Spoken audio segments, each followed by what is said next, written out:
అంత అంత టెక్నో అంత అంత ఉన్న అంత ఉన్న ఐ మీన్ అంత ఇంపార్టెన్స్ ఉన్న టెక్నాలజీస్ ఇవి. సో నెగ్లెక్ట్ చేయకండి, నేర్చుకోండి. సో మనకున్నది 3 directives. Okay, so first of all structural directives. Next వచ్చి ఇవన్నీ ఈ కాన్సెప్ట్స్ అన్ని మళ్ళీ చెప్తాను ఎవరికి, సుప్రియాకి ఎందుకు మళ్ళీ చెప్తాను. సో తను ఇప్పుడు ఖాళీ ఉన్నారు కాబట్టి జాయిన్ అవ్వమని చెప్పాను వాళ్ళకి. మళ్ళీ స్టార్టింగ్ నుంచి HTML, CSS, జావా స్క్రిప్ట్ అన్నీ చెప్తాను వాళ్ళకి. మళ్ళీ ఇవన్నీ అక్కడ కవర్ అవుతాయి మళ్ళీ. So structural, attribute, custom. So మనకి ఈ 3 డైరెక్టివ్స్ మనం యాంగులర్ లో యూజ్ చేస్తాం. ఒకటి స్ట్రక్చరల్ డైరెక్టివ్స్, ఇంకోటి వచ్చి అట్రిబ్యూట్ డైరెక్టివ్స్, ఇంకోటి వచ్చి custom directives. So Venkatesh, how can we create directive? మనం ఒక డైరెక్టివ్ జనరేట్ చేయాలంటే కమాండ్ ఏంది?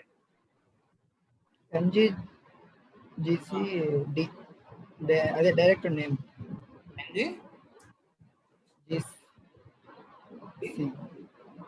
యా సి కాదు, సారీ, డైరెక్ట్ డి నా name. Directive and directive name. G అంటే ఏంది? కాంపౌండ్. జి అంటే ఏంది? జనరేట్. మళ్ళీ కాంపౌండ్ అంటావు ఏంది బ్రో? ఏంది ఎక్కడ ఉన్నావు? అలా డి అనుకున్నా, C. And directive name and like ఇప్పుడు డేట్ పిక్కర్, ఇది ఒక డైరెక్టివ్. ఓకే, నేను నా ఇష్టం వచ్చి నేమ్ ఇచ్చుకోవచ్చు, కానీ మీనింగ్ఫుల్ నేమ్స్ ఆ ఫంక్షనాలిటీ పరంగా. అంటే ఫర్ ఎగ్జాంపుల్ నేను ఒక డేట్ పిక్కర్ మీద వర్క్ చేస్తున్నా, సో అప్పుడు నేను డేట్ పిక్కర్ అని మీనింగ్ఫుల్ నేమ్ ఇచ్చుకోవాలి. సో ఇది దేని కింద వస్తుందంటే కస్టమ్ డైరెక్టివ్ కింద వస్తుంది. కొత్తగా ఒక ఫైల్ జనరేట్ చేసి, డైరెక్టివ్ ఫైల్ జనరేట్ చేసి దాని లోపల కోడింగ్ చేస్తే అంటే దాని లోపల కోడింగ్ రాస్తాం కదా, అది ఆబ్వియస్ గా ఏంటంటే కస్టమ్ కింద వస్తుంది. Custom directive. ఫర్ ఎగ్జాంపుల్ కొత్త బైక్ కొన్నాం, బైక్ కొనిన తర్వాత దాన్ని మనం ఏం చేస్తాం, కస్టమైజ్ చేస్తాం, లైట్లు పెట్టిస్తాము అండ్ స్టిక్కరింగ్ చేపిస్తాము, ఏదైనా మోడిఫికేషన్ చేస్తాం. సో వాటిని ఏమంటారంటే కస్టమ్ బైక్స్ అంటారు. అండ్ ఏదైనా సరే అలానే నువ్వు యాంగులర్ ఇచ్చిన డైరెక్టివ్స్ కాకుండా నువ్వు ఓన్ గా నువ్వు కోడ్ రాయాలి. ఐ మీన్ ఏదైనా ఫంక్షనాలిటీ అచీవ్ చేయడానికి అవన్నీ నువ్వు ఓన్ గా రాయాలి. అప్పుడు నువ్వేం చేయాలంటే కస్టమ్ డైరెక్టివ్ క్రియేట్ చేయాలి. సో క్రియేట్ చేయాలంటే కమాండ్ ఇది g for generate, d for directive and directive name. ఇలా ఇస్తే చాలు, నీకు 2 ఫైల్స్ క్రియేట్ అవుతాయి. 2 ఫైల్స్. వన్ ఈస్ directive.ts ఫైల్, ఐ మీన్ ఏ పేరుతో ఇచ్చావో ఆ పేరు .directive.ts ఇలా జనరేట్ అవుతుంది ఫైల్. ఓకేనా? అండ్ ఇంకోటి అదేంటంటే spec file. Venkatesh, what is use of spec file? మనం రాసి టెస్ట్ చేస్తాం. నీకు ఒకటి చెప్తాను, మార్చుకోవాలా? ఓకేనా? అది ఇప్పుడు మార్చుకుంటావో ఎప్పుడన్నా మార్చుకో, నాకు తెలియదు, కానీ మార్చుకోవాలా. సో నీకు ఆన్సర్స్ తెలుసు, ఓకేనా? అది నువ్వు ఎక్స్ప్రెస్ చెప్పే విధానం మార్చుకోవాలి. ఓకేనా? నువ్వేం చెప్తున్నావు అంటే టెస్ట్ కేసెస్ డైరెక్టివ్స్ అంటున్నావు అంటే దాని ఫుల్ కంప్లీట్ చేయి. Spec file is used to write test cases ఇలా చెప్పు. ఇవి ఫిల్ ఇన్ ద బ్లాంక్స్. నేను అడిగేది ఫిల్ ఇన్ ద బ్లాంక్స్ కాదు, నేను అడిగేది దాని మీనింగ్ అడుగుతున్నా. సో అప్పుడు ఏం చెప్పాలంటే spec files are used to write test cases అలా చెప్పాలా. టెస్ట్ కేసెస్ రైట్ అంటే దాని మీనింగ్ ఏంటి? ఇలానే ఇంటర్వ్యూలో చెప్తే వాడు ఏమంటాడంటే వెళ్ళిపోమంటాడు, ఫస్ట్ రౌండ్ వెళ్ళిపోమంటాడు. సో ఏదైనా సరే కంప్లీట్ సెంటెన్స్ చెప్పడం నేర్చుకో ఇప్పటి నుంచే. వర్డ్స్ మింగపోక మొత్తం కంప్లీట్ చేయి. నీకు ఆన్సర్స్ తెలుసు, కానీ నువ్వు చెప్పే విధానం మార్చుకోవాలి. అదే నువ్వు ఇప్పటి నుంచే స్టార్ట్ చేయి. ఓకేనా? క్వశ్చన్ అడిగితే నువ్వు మొత్తం ఆన్సర్ చేయాలి, షార్ట్ కట్ చెప్పకూడదు. నేను అడిగేది ఫిల్ ఇన్ ద బ్లాంక్స్ కాదు ఇక్కడ. ఓకేనా? సో మనకి యాంగులర్ వాళ్ళు మనకి టూ టూ ఇచ్చేసారు, అంటే స్ట్రక్చర్లు అట్రిబ్యూట్ ఇచ్చారు. అండ్ మనం ఓన్గా ఏదైనా ఫంక్షనాలిటీ డెవలప్ చేయాలి అంటే మనం కస్టమ్ డైరెక్టివ్ క్రియేట్ చేసుకొని దాని లోపల కోడ్ రాసుకుంటాం. ఇవి మొత్తానికి ఉన్న 3 directives. And first of all what is directive? Directive అంటే ఏం లేదు, ఉన్న కోడ్ని రీయూజ్ చేయడానికి. ఫర్ ఎగ్జాంపుల్ డేట్ పిక్కర్ అనేది, డేట్ పిక్కర్ అంటే ఫర్ ఎగ్జాంపుల్ ఇక్కడ నువ్వు ఎఫ్బి ఓపెన్ చేస్తున్నావు,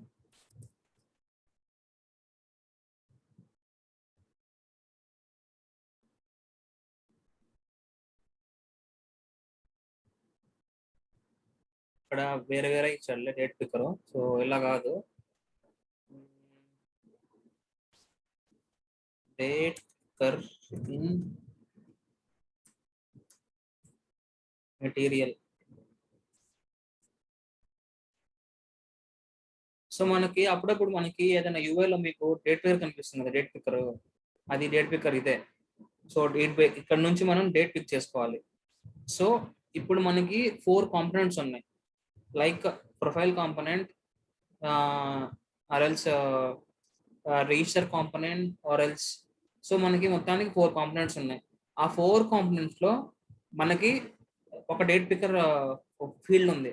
ఓకేనా, వీ హ్యావ్ 4 కాంపోనెంట్స్. ఇది రియల్ టైమ్ ఎగ్జాంపుల్. ఇది మనకి ఒక 4 కాంపోనెంట్స్ ఉంటాయి. ఆ 4 కాంపోనెంట్స్ లో ఒక దగ్గర మనం డేట్ పిక్కర్ అనే ఫీల్డ్ మనం పెట్టాలి.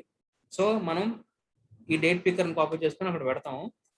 సో లాజిక్ అంతా ఒకటే.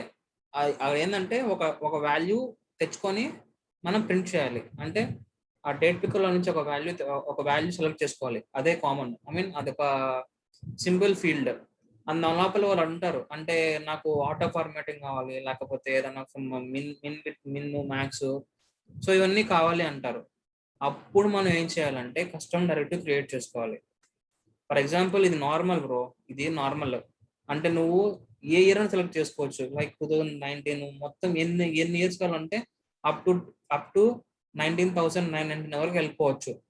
కానీ అంతవరకు నాకు అవసరం లేదు, నాకు మ్యాక్స్ డేట్ కావాలి. అంటే జస్ట్ 2030 వరకు పెట్టేసి తర్వాత ఇక్కడ ఉంటుంది, ఆల్రెడీ చూపిస్తాను. So see mat range picker.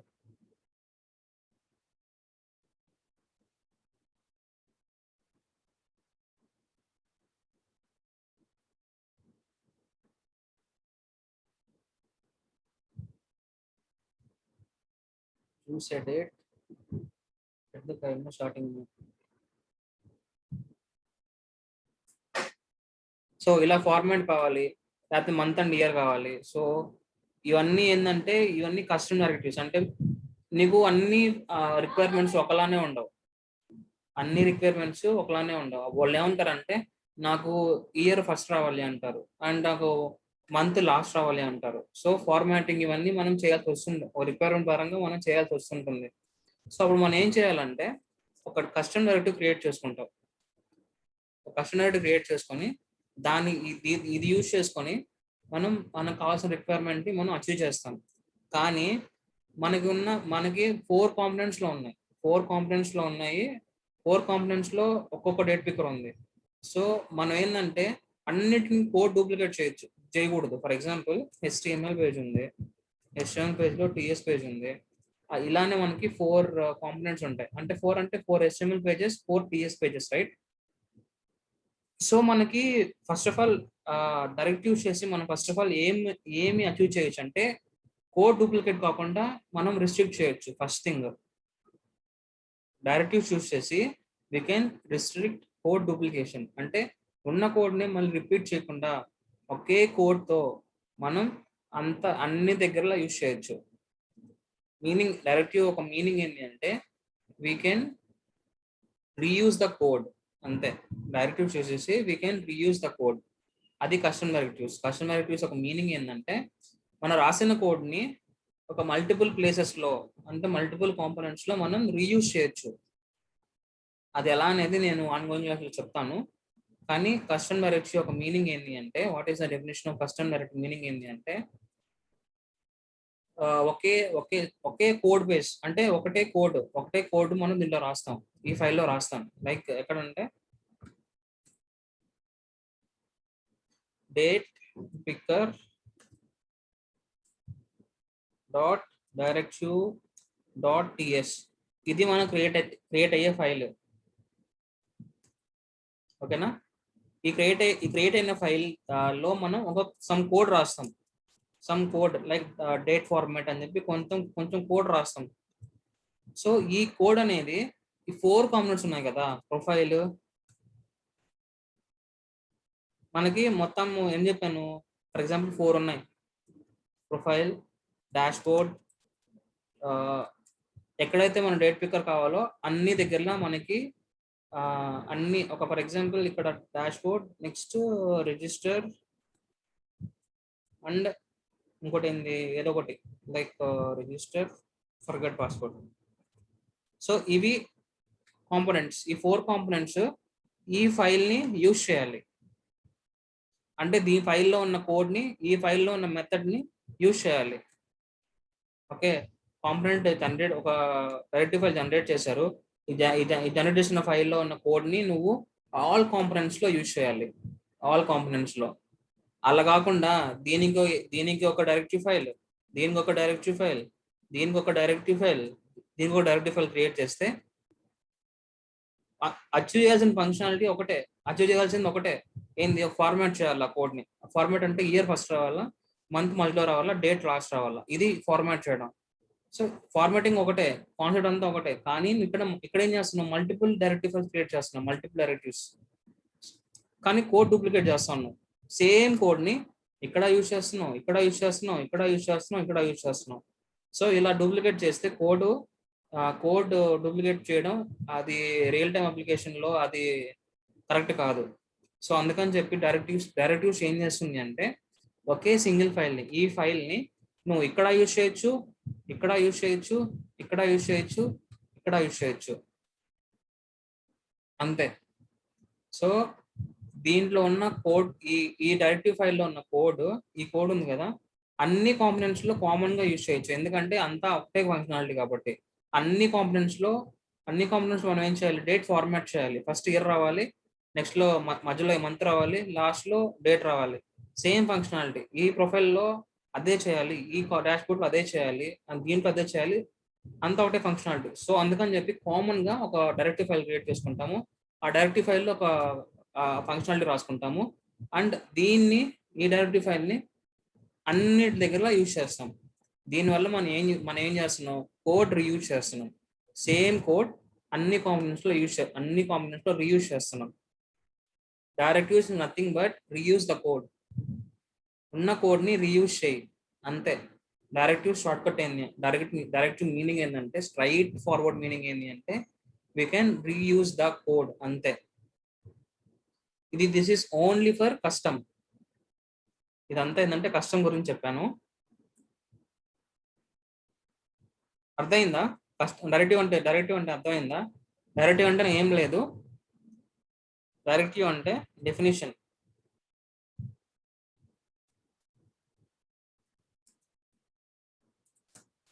We can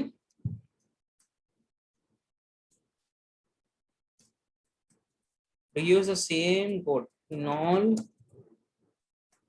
components by using directives. By using custom directives, అంతే. ఇది మీనింగ్. ఇది ఎక్కడ అంటే ఇది నా ఓమూర్తో చెప్పిన మీనింగ్. కానీ మీరు గూగుల్లో వెతికితే కొంచెం డిఫరెంట్గా ఉండొచ్చు. కానీ ఏదన్నా ఇదే మీనింగ్. సో కస్టమ్ డైరెక్టివ్స్ యొక్క డెఫినేషన్ ఏంటి అంటే we can reuse the same code in all components by using directives. Directives యొక్క సింపుల్ మీనింగ్ ఏంటంటే, సింపుల్ డెఫినేషన్ ఏంటి అంటే we can reuse the code, అంతే. అండ్ మనకి ఇవి ఉన్నాయి కదా, ఇవేంది, what are this structural and what are this attribute. So structural అంటే ngif and ngfor. these two things will come under structural. So వీటి వల్ల what is the use. And attribute ng class, ng style, వీటి వల్ల use అయింది. ఇదంతా ఒక concept. Custom ఇదంతా ఏంటంటే కస్టమ్ ఇదంతా ఏంటంటే కస్టమ్ నెరేటివ్ గురించి చెప్పాను. అండ్ ఈ రెండు ఉన్నాయి కదా, స్ట్రక్చరల్ అండ్ అట్రిబ్యూట్స్. సో ఇవేంటి అంటే యాంగులర్ వాళ్ళు ప్రొవైడ్ చేసిన సింటాక్స్, యాంగులర్ ప్రొవైడ్ చేసిన ఫీచర్స్. ఎన్జీ ఇఫ్, దీన్ని చూసి మీకు ఏం అర్థం అవుతుంది? ఎన్జీ ఇఫ్ అంటే మనకి జావా స్క్రిప్ట్ లో మనం కొన్ని కండిషన్స్ చెక్ చేస్తాం కదా. ఫర్ ఎగ్జాంపుల్ కండిషన్స్ లో జావా స్క్రిప్ట్ లో మనం ఒక కండిషన్ చెక్ చేయాలంటే ఏది యూజ్ చేస్తాము? ఇఫ్ అని చెప్పి ఇలా యూజ్ చేస్తాం జావా స్క్రిప్ట్ లో, రైట్? ఇఫ్ అని పెట్టి ఇఫ్ ఎల్స్ ఇవన్నీ యూజ్ చేస్తాం జావా స్క్రిప్ట్ లో. అదే కాన్సెప్ట్ ఇది .js. ఇలా మనం జేఎస్ ఫైల్స్ లో ఇలా రాసే కండిషన్ చెక్. అదే నువ్వు HTML లో చెక్ చేయాలంటే, అదే నువ్వు HTML లో ఒక కండిషన్ చెక్ చేయాలి అంటే నువ్వు ngIf యూజ్ చేస్తావు. ఒక కండిషన్స్ నువ్వు ఒక జేఎస్ ఫైల్లో కాకుండా టీఎస్ ఫైల్లో కాకుండా HTML పేజెస్ లో నువ్వు కండిషన్ చెక్ చేయాలి అంటే, in order to check some conditions, for example నేను ఒక టేబుల్ హైడ్ చేయాలి. ఫర్ ఎగ్జాంపుల్ ఒక టేబుల్ ని నేను లాగిన్ అయిన వెంటనే, డాష్బోర్డ్ లో లాగిన్ అయిన వెంటనే నేను టేబుల్ హైడ్ చేయాలి. హైడ్ చేసి ఏదైనా ఒక బటన్ క్లిక్ చేసినప్పుడు నేను టేబుల్ షో చేయాలి. లేకపోతే హైడింగ్ అండ్ షోయింగ్. అప్పుడు అలాంటప్పుడు మనం ఏం యూజ్ చేయొచ్చు అంటే ngIf యూజ్ చేయొచ్చు. ngIf ఇస్ బేసికల్లీ ఫర్ ఏంటంటే షోయింగ్ అండ్ హైడింగ్, లేకపోతే కండిషన్ బేస్డ్ చెక్స్. ఈ కండిషన్ ట్రూ అయితే ఇది చూపించు, ఈ కండిషన్ ఫాల్స్ అయితే దాన్ని చూపించకు అని చెప్పి మనం ఆ కండిషన్స్ అన్ని ngIf లో పెడతాం. పేరులోనే ఉంది ngIf. ఇఫ్ అంటే కండిషన్ చెక్స్. ఇవన్నీ ఎక్కడ యూజ్ చేస్తామంటే టెంప్లెట్ ఫైల్లో యూజ్ చేస్తాం. టెంప్లెట్ అంటే ఏంది? We use them HTML page. Template అన్న HTML పేజ్ అన్న ఒకటే, కానీ రియల్ టైంలో HTML పేజ్ అనరు, టెంప్లెట్ అంటారు. Template is nothing but HTML. ఓకేనా? సో ngIf ఫర్ మనం HTML పేజెస్ లో కండిషన్ చెక్ చేయడానికి మనం ngIf యూజ్ చేస్తాము. అండ్ ngFor ఎందుకు? ఫర్ ఎగ్జాంపుల్ మనకి అదే జావా స్క్రిప్ట్ లో మనకి ఒక అరే ఉంది. అరే ఈజ్ ఈక్వల్ టు 1, 2, 3, 4, 5 ఈ అరే ఉంది. నేను ఈ అరే లూప్ చేయాలంటే ఏం చేస్తావు? బేసిక్ గా ఫర్ అని చెప్పి లెట్ వేర్ ఐ యూజ్ చేస్తావు. Let I is equal to, లేకపోతే లెట్ అరే ఈజ్ ఈక్వల్ టు 0 అని చెప్పి ఏదో ఒకటి లేకపోతే I is equal to 0 and అరే డాట్ లెంత్ అని చెప్పి అరే డాట్ లెంత్. సో నువ్వు ఇక్కడ కొంచెం లూప్ చేస్తున్నావు. అరే dot length is greater than equal to అరే.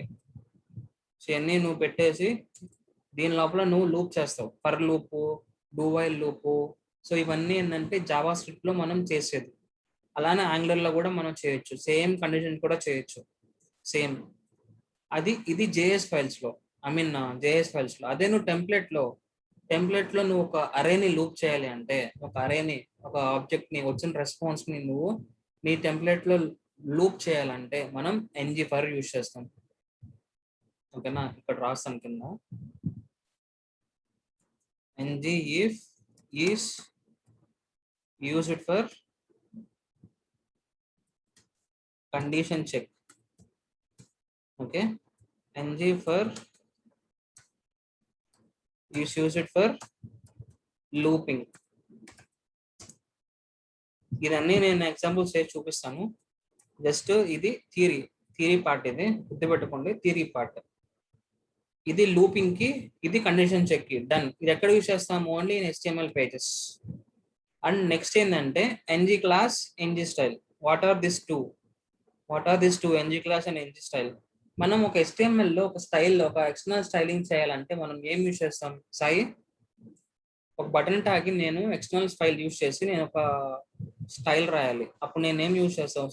CSS సెలెక్టర్స్ లో నేను ఏం తీసుకొని నేను CSS ఫైల్లో పెడతాను చెప్పు సాయి. ఏదో క్వశ్చన్ ఏంది అర్థం కాలేదు సార్, చెప్పానా? ఒక బటన్ ట్యాగ్ ఉంది. ఆ బటన్ ట్యాగ్ కి నేను స్టైలింగ్ ఎలా ఇచ్చావు? How many ways we have first of all. సరే అది వదిలేసే. సో నువ్వు స్టైలింగ్ ఇవ్వాలంటే ఎలా యూజ్ చేస్తావు? ఒక స్టైలింగ్ ఇవ్వాలంటే ఒక ఎక్స్టర్నల్ ఫైల్లో నువ్వు స్టైలింగ్ ఇవ్వాలంటే ఎలా యూజ్ చేస్తావు ఒక బటన్ ట్యాగ్ కి? బటన్ టైప్ తీసుకోవాల్సింది దాని క్లాస్ రాసుకుంటాను ఫస్ట్. కరెక్ట్.